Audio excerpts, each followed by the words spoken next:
Hello my dear lovely students, welcome back to my channel Shubham lecturer. Student, आज का ये video class 12 English का एक मोस्ट इंपॉर्टेंट वीडियो है। तो जितने भी हमारे स्टूडेंट इस बार 12th में हैं और जिनको 2 मार्च को इंग्लिश का पेपर देना है, उनके लिए ये वीडियो बहुत ही ज्यादा स्पेशल है, क्योंकि आज के इस वीडियो में हम क्लास 12 इंग्लिश 2024 यानी कि 2 मार्च में आने वाले उन क्वेश्चंस को पढ़ेंगे जो आपके बोर्ड एग्जाम के लिए बहुत ज्यादा इंपॉर्टेंट है। और आज का ये वीडियो इतना ज्यादा स्पेशल क्यों है हमारे 2024 वाले स्टूडेंट्स के लिए, क्योंकि इस वीडियो में मैं आपको 12th इंग्लिश का जो सेक्शन डी है, जिसमें आपका प्रोज, पोएट्री और सप्लीमेंट्री के क्वेश्चन आते हैं, इन तीनों को हम एक ही वीडियो में पढ़ेंगे। यानी कि अगर कहा जाए तो सेक्शन डी को एक ही वीडियो में पढ़ेंगे। और सेक्शन डी को हल्के में मत लीजिए, इंग्लिश में 40 नंबर का सिर्फ सेक्शन डी होता है। मतलब इसमें आपको प्रोज के क्वेश्चन मैं बताऊंगा, पोएट्री के और सप्लीमेंट्री के, तीनों को हम एक ही वीडियो में पढ़ेंगे। तो ये एक मैराथन क्लास आप समझ सकते हैं। जो भी क्वेश्चन मैं इस वीडियो में बताऊंगा, इससे बाहर कुछ नहीं आएगा। तो वीडियो को ध्यान से देखते रहें। यूट्यूब पर पहली बार आपको ये वीडियो प्रोवाइड कराया जा रहा है, क्योंकि प्रोज, पोएट्री, सप्लीमेंट्री तीनों एक ही वीडियो में आज आपको पढ़ाया जाएगा। क्या क्या पढ़ाया जाएगा सब कुछ मैं इस वीडियो में बताऊंगा। तो वीडियो को स्टार्ट करने से पहले इस वीडियो को लाइक कीजिएगा और चैनल पर नए, चैनल को सब्सक्राइब कर लीजिएगा, ताकि हमें मोटिवेशन मिलता रहे और हम आपके लिए ऐसे ऐसे वीडियोस लाते रहें। सबसे पहले देखिए, हम प्रोज को पढ़ेंगे। इससे 15 नंबर के क्वेश्चन आते हैं। सबसे पहले हम प्रोज के शॉर्ट आंसर टाइप क्वेश्चंस को पढ़ेंगे, जो 8 नंबर के आते हैं। फिर लॉन्ग क्वेश्चन को पढ़ेंगे, जो कि 7 नंबर का आता है। ठीक है, पहले हम प्रोज के शॉर्ट आंसर टाइप क्वेश्चन और लॉन्ग क्वेश्चन को पढ़ेंगे। उसके बाद में बारी आती है पोएट्री की। पोएट्री में हम एक स्टैंजा सॉल्व करेंगे, जो आपका एक्सट्रैक्ट होता है। यानी कि ये कितने नंबर का आता है बताइए? ये आपका 6 मार्क का आता है। ठीक है, और सेंट्रल आइडिया फिर हम पढ़ेंगे, ये 4 नंबर का आता है। यानी कि 10 नंबर आपका पोएट्री का होता है। ठीक, उसके बाद में हम सप्लीमेंट्री रीडर के क्वेश्चन को पढ़ेंगे, जो आपका विस्टास बुक है। इसमें हम शॉर्ट आंसर टाइप क्वेश्चन पढ़ेंगे, 8 नंबर का आता है। फिर लॉन्ग क्वेश्चन 7 नंबर का। यानी कि prose, poetry, supplementary in one video. तो भैया सेक्शन डी पूरा एक वीडियो में पढ़ाने वाला हूं। ऐसे वीडियो को अगर आपने मिस कर दिया तो कैसे आगे बढ़ोगे, कैसे टॉपर बनोगे? तो ध्यान से लास्ट तक देखते रहें, क्योंकि अब आ रहा है बोर्ड एग्जाम और हम कराएंगे ऐसी तैयारी जो ना तो किसी स्टूडेंट ने किया होगा। अगर करते, ऐसा ना हो कि बाद में कहना पड़े अरे सर से पढ़ लिया होता, क्वेश्चन वही आ गया। तो चलिए स्टार्ट करते हैं। सबसे पहले प्रोज को हम पढ़ेंगे। ठीक है, तो देखिए स्टूडेंट, सेक्शन डी में जो सबसे पहला क्वेश्चन होता है वो प्रोज का ही होता है। तो पहले प्रोज के क्वेश्चन पढ़ेंगे। प्रोज में सबसे पहले हम शॉर्ट आंसर टाइप क्वेश्चंस को पढ़ेंगे। ठीक है, मतलब short answer type question 4-4 number के आते हैं। 2 क्वेश्चन आपको करना होगा 8 नंबर का। तो देखिए सबसे पहला क्वेश्चन क्या है, ध्यान से समझना, बाद में मत कहना कि सर ने नहीं बताया। ठीक है, तो देखिए फर्स्ट क्वेश्चन क्या है।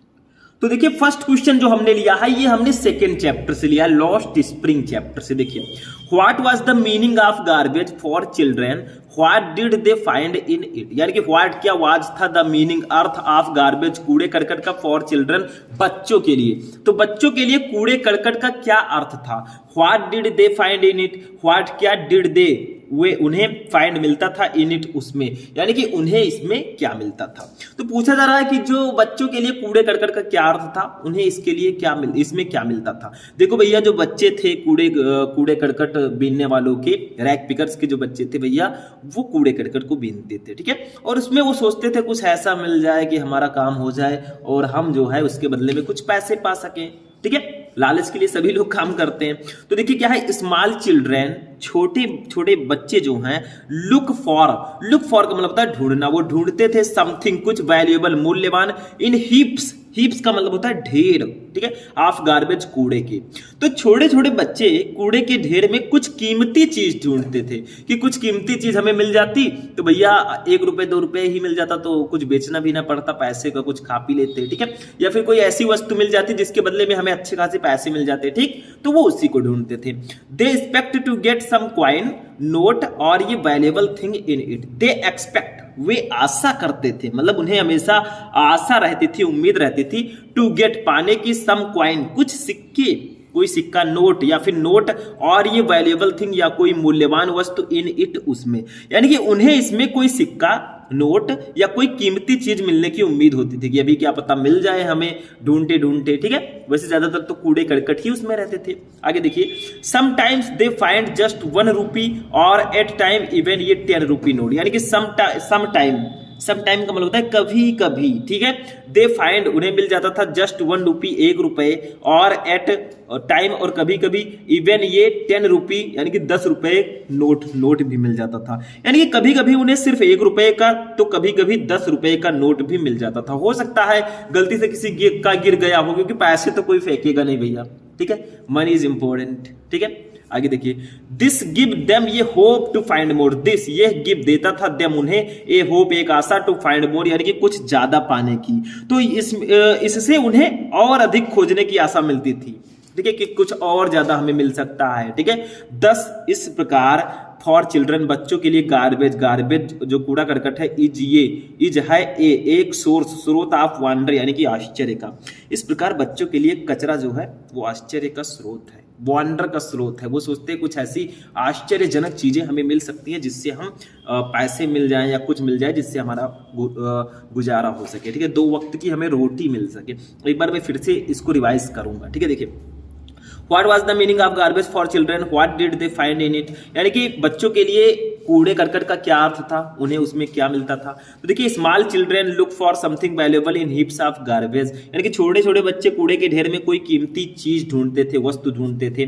दे expect to get some coin note और ये वैल्यूएबल थिंग इन इट, यानी कि उन्हें इसमें कोई सिक्का, नोट या कोई कीमती चीज मिलने की हमेशा उम्मीद रहती थी। समटाइम्स दे फाइंड जस्ट 1 रुपी और एट टाइम इवन ये 10 रुपी नोट, कभी कभी 10 रुपए का, कभी कभी उन्हें सिर्फ 1 रुपए का तो कभी कभी उन्हें 10 रुपए का नोट भी उस कूड़े करकट में मिल जाता था। दिस गिव देम ये होप टू फाइंड मोर, और इससे उन्हें और अधिक आशा मिलती थी, कुछ पाने की आशा मिलती थी। 10 इस प्रकार for children garbage is a source of wonder, इस प्रकार बच्चों के लिए कचरा यानी कि कूड़ा करकट जो है वो आश्चर्य का स्रोत था। हो सकता है कोई आश्चर्यजनक चीज हमें मिल जाए। चलिए नेक्स्ट क्वेश्चन देखते हैं। एक क्वेश्चन समझ में आ गया, जिसको समझिए अच्छे से समझिए, जो भी कीजिए पूरी शिद्दत के साथ कीजिए, ठीक है। चलिए आगे बढ़ते हैं नेक्स्ट क्वेश्चन।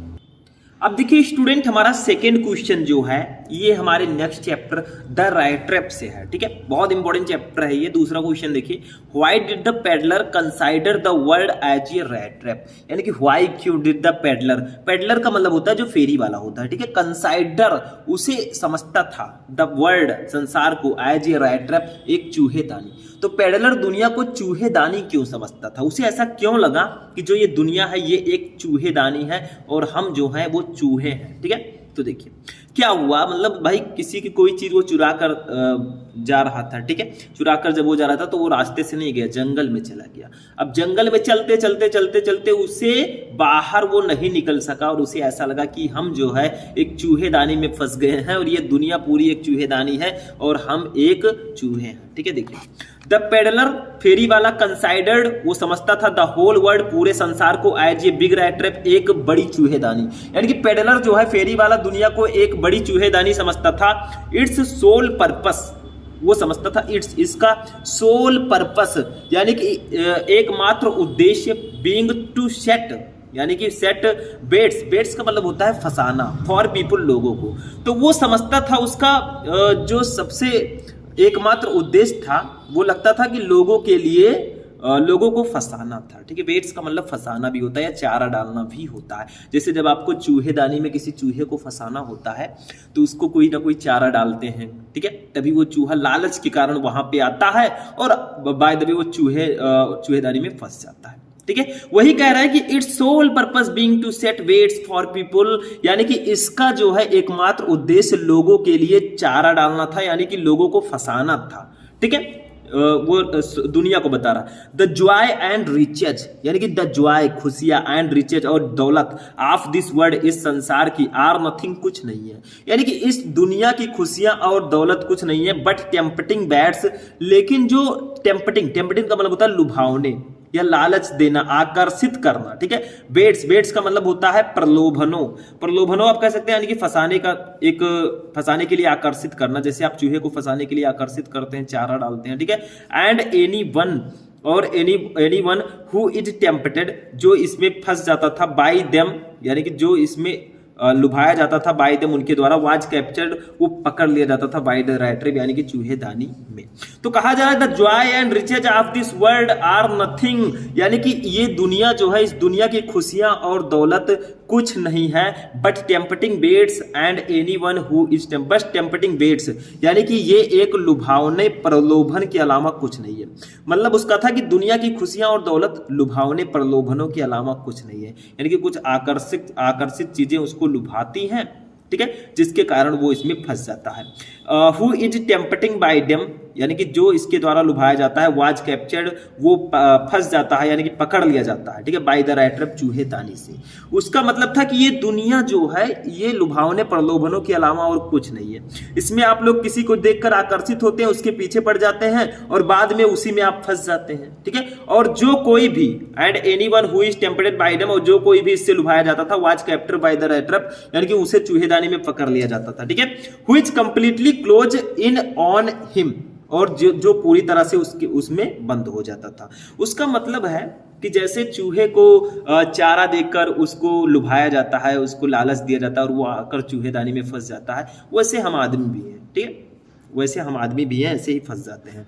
तो क्वेश्चन था कि why did the pedlar consider the world as a rat trap, यानी कि चूहे फेरी वाला जो है वो दुनिया को चूहेदानी क्यों समझता था। तो the pedlar considered the whole world as a big rat trap, यानी कि जो फेरी वाला है वो पूरी दुनिया को एक बड़े चूहेदानी इसलिए समझता था। Its sole purpose being to set baits for people, यानी कि उसका एकमात्र उद्देश्य लोगों को फंसाना था, यानी कि लोगों को चारा तैयार करना था। उसे ऐसा लग रहा है कि ये जो दुनिया है ये एक चूहेदानी है और इसका एकमात्र उद्देश्य है लोगों को फंसाना, लोगों को चारा डालना, ठीक है।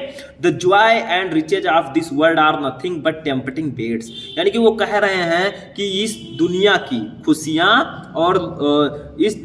खुशियां और दौलत लुभावने प्रलोभनों के अलावा कुछ नहीं है, ठीक है, सिर्फ वो एक मोह माया है, ठीक। आगे देखिए, and anyone who is tempted bye them, और जो कोई भी उनसे लुभाया जाता था, was captured by the rat trap, वो उस चूहेदानी में फंसा दिया जाता था, पकड़ लिया जाता था, ठीक है।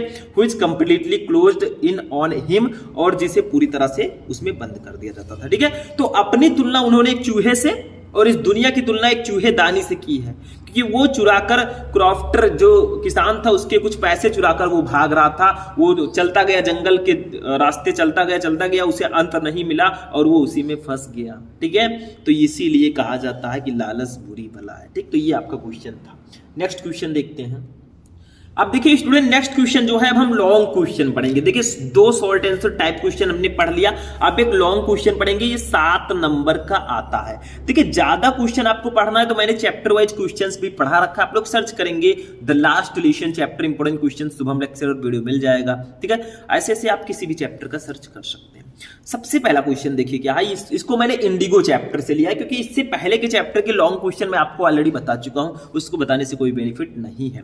तो ये इंडिगो चैप्टर का है, चैप्टर 5, जिसके लेखक है लुइस फिशर, ठीक है। देखिए क्वेश्चन क्या है कि what did Gandhi ji do to improve the cultural and social backwardness in the Champaran village, यानी कि व्हाट क्या डिड गांधी जी ने डू किया टू इंप्रूव करने के लिए द कल्चरल यानी कि सांस्कृतिक एंड सोशल बैकवर्डनेस यानी कि सामाजिक पिछड़ेपन को इन द चंपारण विलेज यानी कि चंपारण के गांव में, ठीक है। तो आपका क्वेश्चन क्या है, बहुत ही इंटरेस्टेड है कि गांधी जी ने सांस्कृतिक और सामाजिक पिछड़ेपन को सुधारने के लिए चंपारण के गांव में क्या किया, ये क्वेश्चन है भैया। 70 वर्ड्स में लगभग आंसर देना। तो देखिए ही सा, उन्होंने देखा द कल्चरल यानी कि सांस्कृतिक एंड सोशल बैकवर्डनेस और सामाजिक पिछड़ेपन को इन द चंपारण विलेजेस यानी कि चंपारण के गांव में।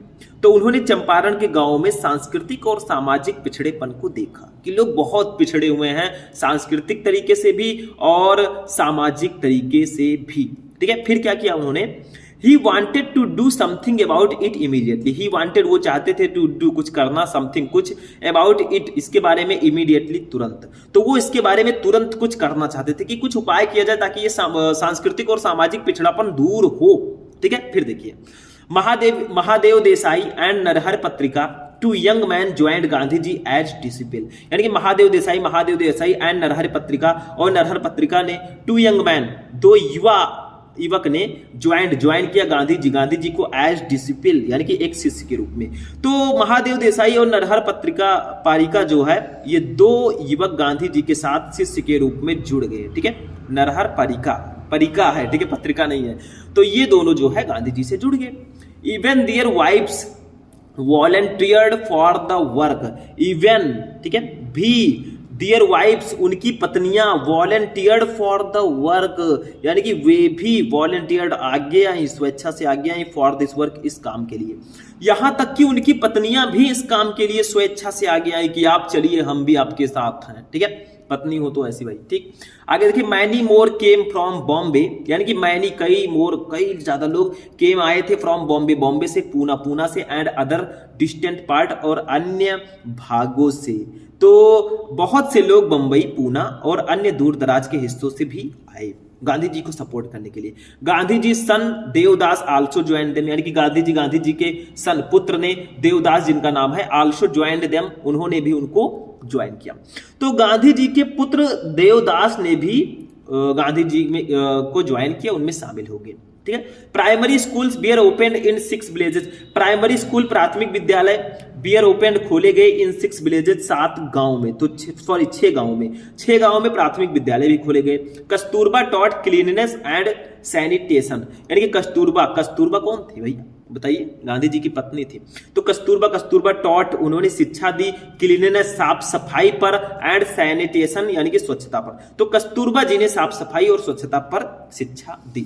तो ये आपका भैया क्वेश्चन था। एक बार मैं फिर से रिपीट करूंगा कि what did Gandhi ji do to improve the cultural and social backwardness in the Champaran villages यानी कि गांधी जी ने सांस्कृतिक और सामाजिक पिछड़ेपन को सुधारने के लिए चंपारण के गांवों में क्या किया। तो ही सा the cultural and social backwardness in the Champaran village, उन्होंने चंपारण के गांवों में सांस्कृतिक और सामाजिक पिछड़ेपन को देखा। He wanted to do something about it immediately, वो इसके बारे में तुरंत कुछ करना चाहते थे, कुछ ना कुछ किया जाए, कुछ इलाज किया जाए इस गांव का, ठीक है। Mahadev Desai and Narhari Parikh two young man join Gandhi ji as disciple यानी कि महादेव देसाई और नरहर पत्रिका दो युवक ने गांधी जी को शिष्य के रूप में ज्वाइन किया, ठीक है। Even their wives volunteered for the work, यहां तक कि उनकी पत्नियां भी, ठीक है, यहां तक कि उनकी पत्नियां भी इस काम के लिए स्वेच्छा से आगे आई।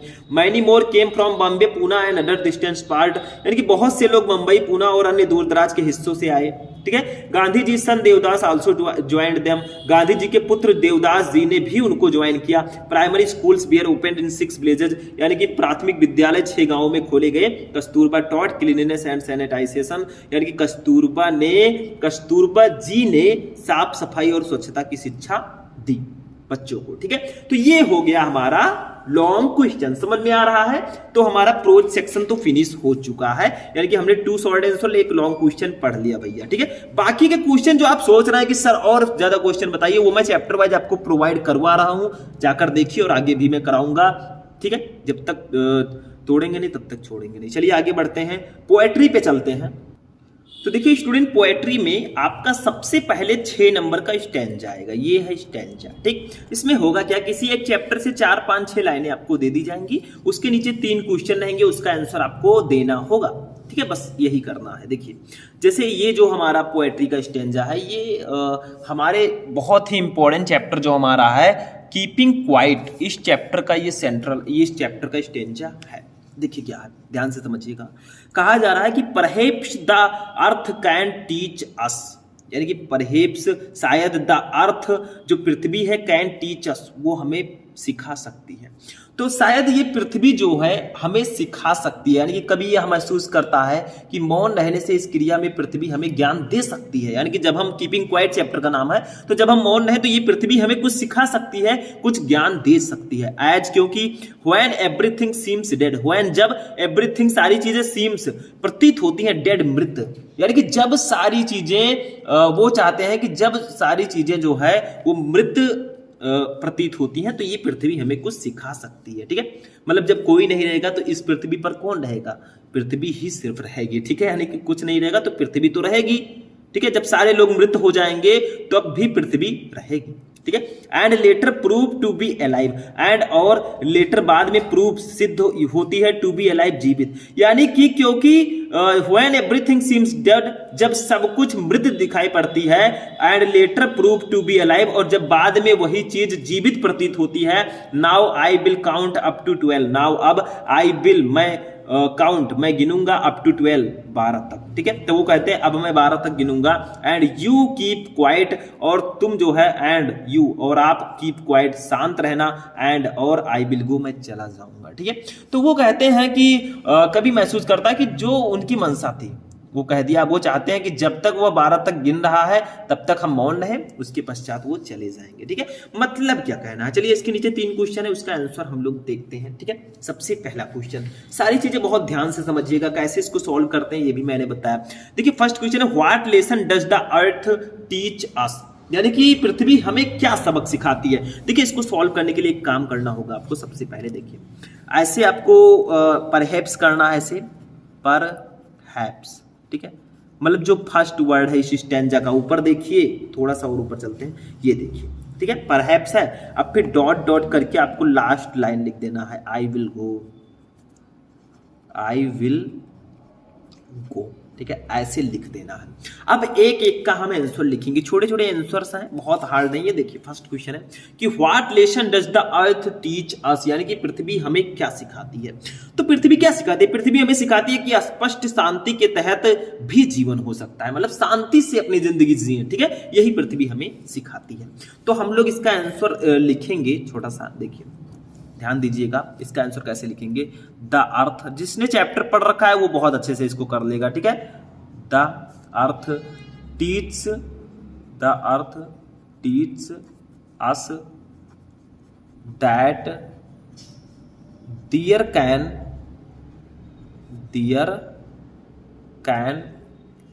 B life under apparent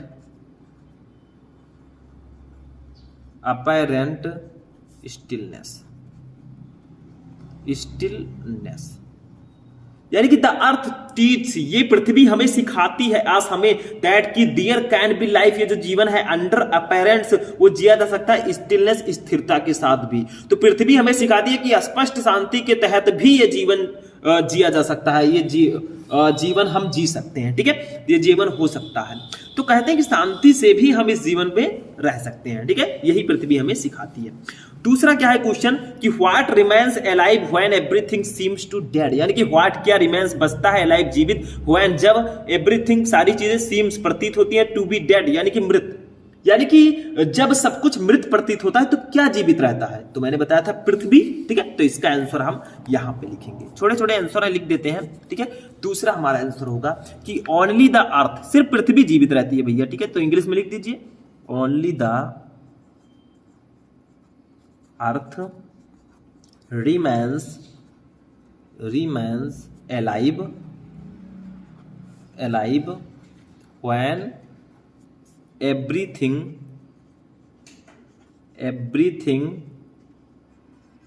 seems to be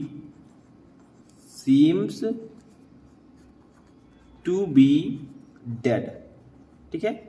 यानी कि ओनली सिर्फ द अर्थ पृथ्वी रिमेन्स बचती है अलाइव जीवित हुए जब एवरीथिंग सीम्स टू डेड, यानी कि जब सभी चीजें मृत प्रतीत होती हैं। तो कहा गया है कि केवल पृथ्वी ही जीवित रहती है जब सब कुछ मृत प्रतीत होता है। बस ऐसे से आंसर लिखिए, 2 नंबर क्लियर। तीसरा देखिए क्या है, what does the poet ask us to do, यानी कि व्हाट क्या डज द पोएट कभी आस्क पूछता है अस टू डू, यानी कि हमें करने को। तो कभी जो है हमसे क्या करने को कहता है, तो भैया कवि ने हमसे क्या करने को कहा इस स्टैंजा में, तो कवि कहना चाहता है कि हम शांत रहें और अपने हाथ पैर ज्यादा ना हिलाएं, यानी कि बहुत ज्यादा इधर उधर ना हो, हमें शांति से रहना चाहिए, ठीक है, कीपिंग क्वाइट। तो ऐसे हम लिख देंगे, देखिए इसका भी आंसर लिख देते हैं थर्ड करके।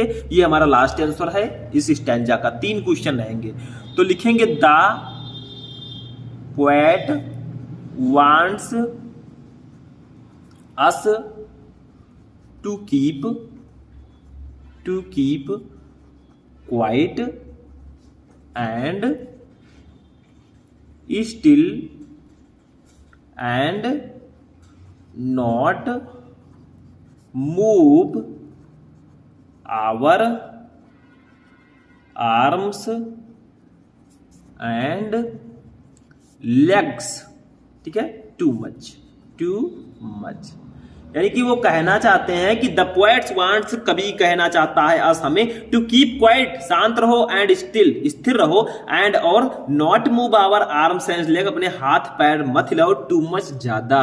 तो कवि जो है वो कहना चाहता है कि हम शांत रहें और अपने हाथ पैर ज्यादा ना हिलाएं, शांति से काम लीजिए, जल्दबाजी का काम शैतान का होता है। बस हो गया, ये हमारा पोएट्री का स्टैंजा था।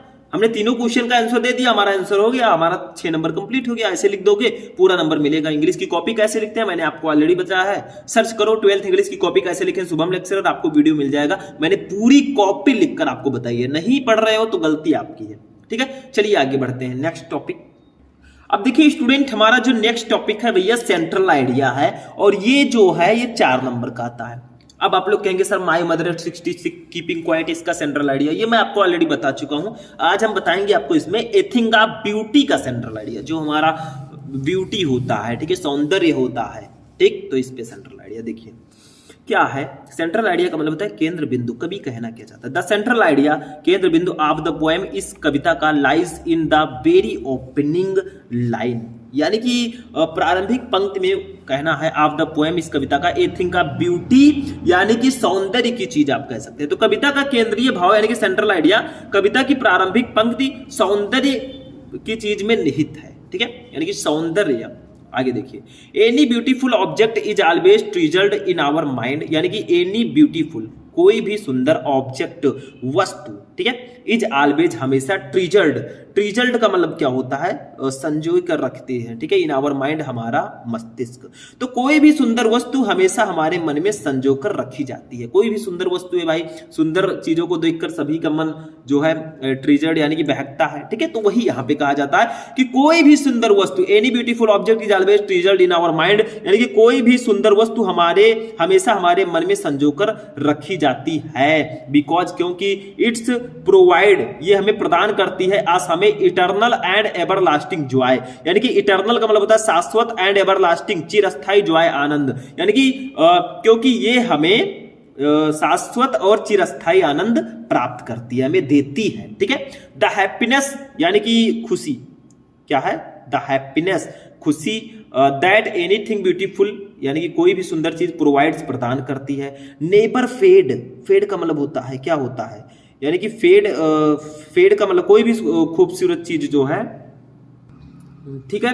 तो ये आपका हो जाएगा कि द हैप्पीनेस, वो खुशी, दैट एनीथिंग ब्यूटीफुल प्रोवाइड्स, कोई भी सुंदर वस्तु जो हमें खुशी प्रदान करती है, नेबर फेड्स इनटू नथिंगनेस, वो कभी भी शून्य नहीं होती। नथिंगनेस का मतलब होता है कुछ नहीं, ठीक है, तो वो कभी भी शून्य नहीं होती, वो खुशी बहुत बड़ी होती है, ठीक है। आगे देखिए, but multiples manifold whenever it returns to our mind, लेकिन मल्टीपल मैनीफोल्ड्स, ये कई गुना बढ़ जाती है, व्हेन एवर, जब कभी भी, it returns to our mind, ये हमारे दिमाग में लौटती है।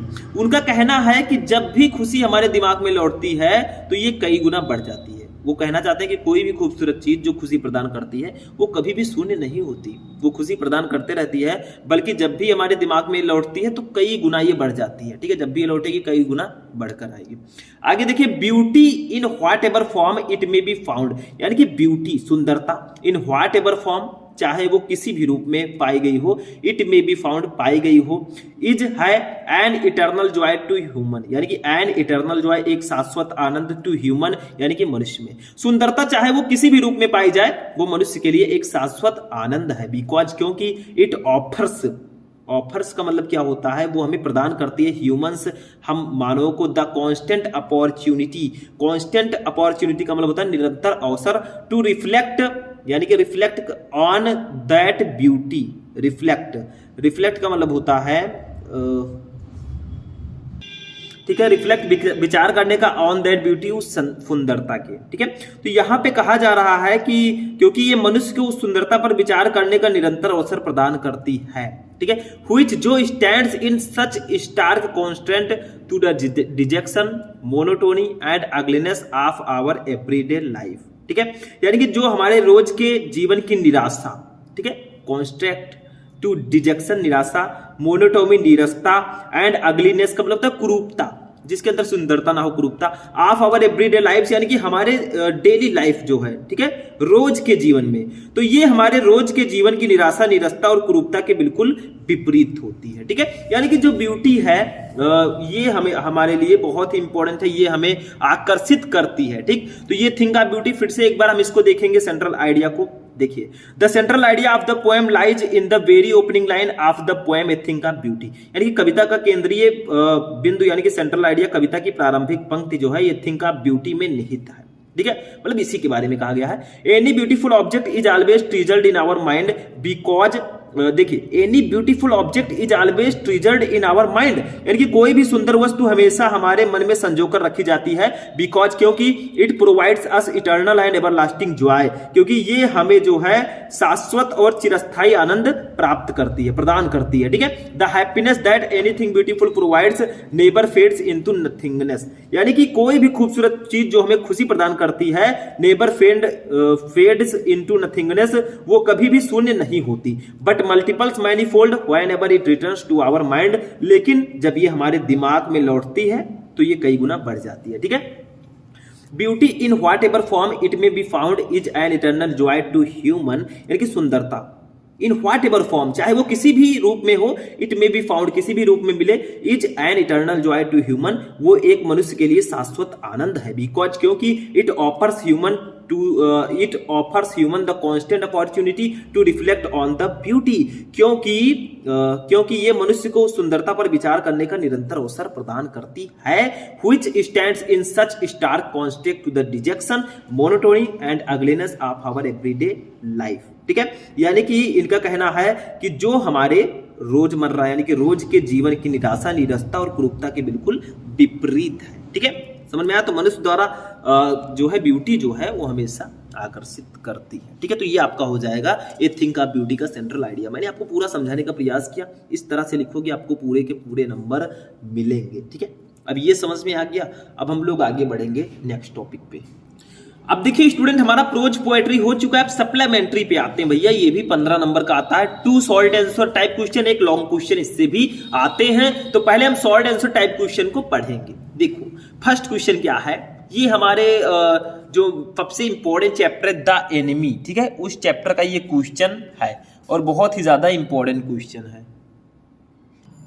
देखिए क्या है फर्स्ट क्वेश्चन, देखिए द एनिमी चैप्टर जो है इसका क्वेश्चन मैंने क्यों लिया, इससे पहले के चैप्टर का क्यों नहीं लिया, क्योंकि उसका मैं ऑलरेडी आपको बता चुका हूं। फर्स्ट क्वेश्चन है कि व्हाट, क्या बिल डॉक्टर सदाओ डू करेगा टू गेट रिड, छुटकारा पाने के लिए ऑफ द मैन, आदमी से। तो कहा जा रहा है कि डॉक्टर सदाओ उस व्यक्ति से छुटकारा पाने के लिए क्या करेंगे, जो व्यक्ति था, ठीक है। तो देखिए डॉक्टर सदाओ बिल प्रोवाइड, वो उसको प्रदान करेंगे, ठीक है। क्या प्रदान करेंगे, उपलब्ध कराएंगे हिम उसे, ए बोट, एक नाव, विथ इनफ फूड, यानी कि पर्याप्त भोजन के साथ, एंड क्लोथ, और कपड़ों के साथ, इन इट, उसमें। तो डॉक्टर सदाओ उसे एक नाव उपलब्ध कराएंगे जिसमें पर्याप्त भोजन और कपड़े होंगे, मतलब उसको एक नाव देंगे और उसमें पर्याप्त भोजन और कपड़े होंगे जिससे वो कहीं जा सके और अपना भरण पोषण कर सके। He will help him to reach a nearby island, यानी कि ही विल, वो करेंगे, हेल्प, सहायता, हिम, उसकी, टू रीच, पहुंचने के लिए, ये नियर बाई आइसलैंड, यानी कि कोई पास के द्वीप तक, ठीक है। तो वो उसे पास के एक द्वीप तक पहुंचने में मदद भी करेंगे ताकि वो अपने घर वापस जा सके। फ्रॉम दियर, ठीक है, फ्रॉम दियर, यहां से, वहां से, ही विल बी एबल, यानी कि ही, वो, विल बी एबल, समर्थ होगा, टू टेकन, लेने के लिए, ये कोरियन फिशिंग बोट, यानी कि एक कोरियन, ठीक है, कोरियाई मछली पकड़ने वाली नाव, एंड एस्केप, और बचेगा, टू फ्रीडम, आजादी से, ठीक है। तो इनका कहना है कि वहां से वो जो आदमी है वो एक कोरियाई मछली पकड़ने वाली नाव ले सकेगा और आजादी की ओर भाग सकेगा, ठीक है, आजाद हो जाएगा। 10 इस प्रकार doctor Sadao will get rid, छुटकारा पाएंगे, ऑफ द मैन, उस व्यक्ति से। इस प्रकार डॉक्टर सदाओ उस व्यक्ति से छुटकारा पा लेंगे। तो फिर से एक बार इसको देख लेते हैं। What will doctor Sadao do to get rid of the man man यानी कि डॉक्टर सदाओ उस व्यक्ति से छुटकारा पाने के लिए क्या करेंगे, तो doctor Sadao will provide him a boat with enough food and clothes in it, यानी कि डॉक्टर सदाओ जो है उसे एक नाव उपलब्ध कराएंगे जिसमें पर्याप्त मात्रा में भोजन और कपड़े होंगे। He will help him to reach a nearby island, वो उसे पास के एक द्वीप तक पहुंचने में मदद करेंगे। From there he will be able to take in a Korean fishing boat and escape to freedom, और वहां से वो एक कोरियाई मछली पकड़ने वाली नाव ले सकेगा और आजाद होकर वो बच सकेगा, ठीक है, जा सकेगा। दस इस प्रकार doctor Sadao will get rid of a man, इस प्रकार डॉक्टर सदाओ उस आदमी से छुटकारा पा लेंगे। बस हो गया, ठीक, ये था आपका नेक्स्ट क्वेश्चन। चलिए आगे बढ़ते हैं, इसके दूसरा जो क्वेश्चन है इसके बाद उसको देखते हैं क्या है। अब देखिए हमारा जो नेक्स्ट क्वेश्चन है ये भी बहुत ज्यादा इंपॉर्टेंट क्वेश्चन है, ठीक है। देखिए क्या है क्वेश्चन, ये जो क्वेश्चन है ये मेमोरीज ऑफ चाइल्डहुड चैप्टर का है हमारे सप्लीमेंट्री के। देखिए इन व्हाट वे, यानी कि किस तरीके से, किस प्रकार से, ठीक है, डिड बामा फाइट, लड़े against the stigma of belonging to a lower caste, यानी कि बामा ने दलित जाति से संबंध रखने के कलंक से किस प्रकार संघर्ष किया, ठीक है। देखिए इन व्हाट वे, किस तरीके से डिड बामा फाइट, लड़े अगेंस्ट द स्टिग्मा यानी कि कलंक से, ऑफ बिलोंगिंग जो संबंध रखता था, टू ए लोअर कास्ट यानी कि दलित जाति से। तो बामा जो है, बामा ने दलित जाति से संबंध रखने के कलंक से किस प्रकार संघर्ष किया, ठीक है, क्योंकि वो दलित जाति से थे तो उन्होंने उससे लड़कर किस प्रकार उन्होंने संघर्ष किया। तो देखिए ध्यान दीजिए, हर ब्रदर उसके भाई ने इनकरेज का मतलब होता है प्रोत्साहित करना, ठीक है, यानी कि प्रोत्साहित करना, ठीक है, हर स्टडी उसके पढ़ाई को, हार्ड कठिन, एंड राइज इन पोजीशन यानी कि ऊंचे पद पर। तो उनके भाई ने उन्हें कड़ी मेहनत से पढ़ाई करने और ऊंचे पद पर पहुंचने के लिए प्रोत्साहित किया कि तू पढ़ाई कर, तुम बहुत आगे जाओगे, तुम ऊंचे पद पर पहुंच जाओगे, ठीक है। देखिए she did the same and stood first in class, she उसने डिड द सेम, उसने वैसा ही किया, एंड और स्टूड फर्स्ट, वो first I in the class में, तो उसने वैसा ही किया और कक्षा में प्रथम आई, क्लास में प्रथम स्थान प्राप्त किया। 10 इस प्रकार सी फॉट, वो लड़े अगेंस्ट द स्टिग्मा यानी कि उस कलंक से, आप बिलोंगिंग जो संबंध रखता था, टू ए लोअर कास्ट एक छोटे जात से, एक निचले जात से, ठीक है। तो इस प्रकार उन्होंने दलित जाति से संबंध होने के कलंक के खिलाफ लड़ाई लड़ी, क्योंकि शिक्षा एक ऐसी चीज है जो आपको बहुत आगे ले जा सकती है, ठीक है। कोई भी छोटा जाति का हो या बड़ा जाति का हो, उससे कोई मतलब नहीं है। अगर वो बड़े पद पर चला गया सभी लोग सलाम ठोकेंगे, भाई कैसा है तू, ठीक है। जब तक आपके पास है पैसा सभी लोग पूछेंगे भाई है तू कैसा।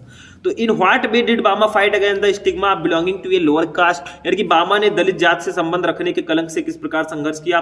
तो her brother encourage her to study hard and rise in position, यानी कि उसके भाई ने उन्हें कड़ी मेहनत से पढ़ाई करने और ऊंचे पद पर पहुंचने के लिए प्रोत्साहित किया। She did the same and stood first in the class, उसने वैसा ही किया और वो क्लास में फर्स्ट आई। 10 इस प्रकार she fought against the stigma of belonging to a lower caste, इस प्रकार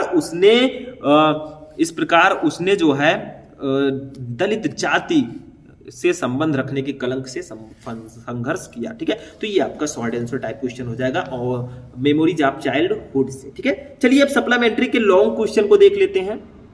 अब देखिए इसके लॉन्ग क्वेश्चन को देखते हैं स्टूडेंट, ये आता है 7 नंबर का, पूरे 7 नंबर का, और ऐसा क्वेश्चन मैंने इसमें लिया है जो भैया बहुत ज्यादा इंपॉर्टेंट है हमारे द एनिमी चैप्टर का। देखिए राइट ये कैरेक्टर स्केच ऑफ हाना, यानी कि हाना का चरित्र चित्रण कीजिए। हाना है कौन, देखिए हाना इज ये यंग, हाना जो है वो एक युवा, ठीक है, डेलिकेट नाजुक एंड ब्यूटीफुल और सुंदर वोमेन महिला। तो हाना एक युवा नाजुक और ब्यूटीफुल यानी कि सुंदर महिला है, ठीक है। सी मेट वो मिली सदाओ से इन अमेरिका में, एट ये प्रोफेसर हाउस एक प्रोफेसर के घर पर। तो वो जो है सदाओ से उसकी मुलाकात सदाओ से अमेरिका के एक प्रोफेसर के घर पर हुई, ठीक है। सी हैज 2 चिल्ड्रेन, उसके पास 2 बच्चे थे, ठीक है, मतलब उसके पास 2 बच्चे हैं, हैज लगा, ठीक है। सी हैज अपारेंटली इनकलकेटेड ह्यूमैनिस्टिक वैल्यू, यानी कि सी वो हैज अपेरेंटली इनकलकेटेड का मतलब होता है विकसित करना, ठीक है। Apparently inculcated humanistic values, humanistic का मतलब होता है मानवतावादी, वैल्यूज का मतलब होता है मूल्यों को। तो उन्होंने स्पष्ट रूप से मानवतावादी मूल्यों को विकसित किया। सी हैज अपेरेंटली का मतलब होता है स्पष्ट रूप से, इनकलकेटेड का मतलब होता है विकसित करना, ठीक है। ह्यूमनिस्टिक वैल्यू यानी कि मानवतावादी मूल्यों को। तो उन्होंने स्पष्ट रूप से मानवतावादी मूल्यों को विकसित किया। सी थॉट, उसने सोचा द बेस्ट थिंग यानी कि सबसे अच्छा, ठीक है, सबसे अच्छी चीज आप कह सकते हैं, to deal with the American soldier यानी कि अमेरिकन सोल्जर से डील करने के लिए, was to thrown him back into the sea यानी कि उसे दोबारा समुद्र में फेंक देना है। ठीक है, मतलब क्या है देखिए, सी थॉट, उसने सोचा, द बेस्ट थिंग सबसे अच्छी चीज, to deal with American soldier यानी कि अमेरिकी सैनिक से निपटने के लिए, यहां पे डील का मतलब होता है निपटना, ठीक है, वाज टू थ्रो यानी कि उसको फेंक दिया जाए, हिम बैक फिर से, इनटू द सी यानी कि समुद्र में। तो क्या किया उसने, सोचा कि अमेरिकी सैनिक से निपटने के लिए सबसे अच्छी बात यह है कि उसे समुद्र में फिर से फेंक दिया जाए भाई, ठीक है। बट लेकिन सी डिड नॉट सो, उसने ऐसा नहीं किया। इंस्टेड, इसके बजाय, she suggested to carry the man inside, she suggested, उसने सोचा, ठीक है, यानी कि उसने क्या किया, सुझाव दिया, टू कैरी, अंदर लाने के लिए, लाने के लिए, द मैन इनसाइड, आदमी को अंदर। तो वो पहले सोचा उसने कि चलो इसको फिर से समुद्र में फेंक देते हैं, फिर उसके बजाय उसने उस आदमी को अंदर ले जाने का सुझाव दिया कि अंदर ले आइए, ठीक है। सी वाश्ड द सोल्जर, उसने सोल्जर को धोया, मतलब मारा पीटा नहीं, उसको धोया, ठीक है, पानी से। When Yumi refused to do so, when जब यमी ने रिफ्यूज्ड, मना किया, टू डू सो, ऐसा करने से। तो जब यमी ने ऐसा करने से इनकार किया तब भी उसने सिपाही को पानी से धोया, ठीक है, मार कर नहीं धोया, ऐसा मत सोचिएगा। She helps her husband in operating on the wounded soldier, क्योंकि वो जो सिपाही था वो भैया घायल था। अब घायल था तो खून उन बह रहा था, तो उसने सोचा इसको धो देते हैं ताकि इसका शरीर स्वच्छ हो जाए। तो सी हेल्प्स, उसने सहायता की, हर हस्बैंड, अपने पति की, इन ऑपरेटिंग, ऑपरेशन करने में, ऑन द वुंडेड सोल्जर यानी कि घायल सिपाही के। तो वो घायल सैनिक के ऑपरेशन में भी अपने पति की मदद करती है। सी गिव्स द पेशेंट्स एनेस्थेटिक यानी कि सी गिव्स, वो देती है, द पेशेंट्स यानी कि पेशेंट को, घायल को, जो रोगी है, एनेस्थेटिक, ठीक है। तो वो मरीज को बेहोशी की दवा भी देती है, ठीक है, ताकि उसके जो घाव हैं, जो दर्द हो रहा है, वो भाई खत्म हो सके कुछ देर के लिए, ठीक है। She keeps us her dignity as the servant leave time.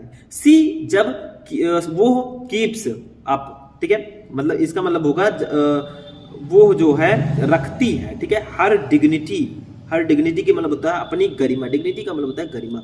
As servant, जब नौकर, लीविंग क्राइंग, जब नौकर रोने लगता है, तो इसका मतलब क्या होगा, जब नौकर रोते हुए चले जाते हैं तो वो अपनी गरिमा बनाए रखती है। क्या है, सी कीप्स हर डिग्निटी, वो अपनी गरिमा बनाए रखती है, as the servant leaving crying, जब उसका नौकर रोते हुए चला जाता है तब भी वो अपनी गरिमा बनाए रखती है। She works hard to do her household work यानी कि सी वर्क्स, वो कड़ी मेहनत करती है, हार्ड, कड़ी मेहनत, to do her household work यानी कि अपने घर के काम करने के लिए, तो अपने घर के काम करने के लिए भी कड़ी मेहनत करती है, ठीक है। तो ये था हाना का चरित्र चित्रण की राइट ए कैरेक्टर स्केच आप हाना का चरित्र चित्रण कीजिए। तो फिर से एक बार मैं डिवाइड करता हूं, revise. Hana is a young delicate and beautiful woman, Hana जो है वो एक युवा, नाजुक और खूबसूरत महिला है।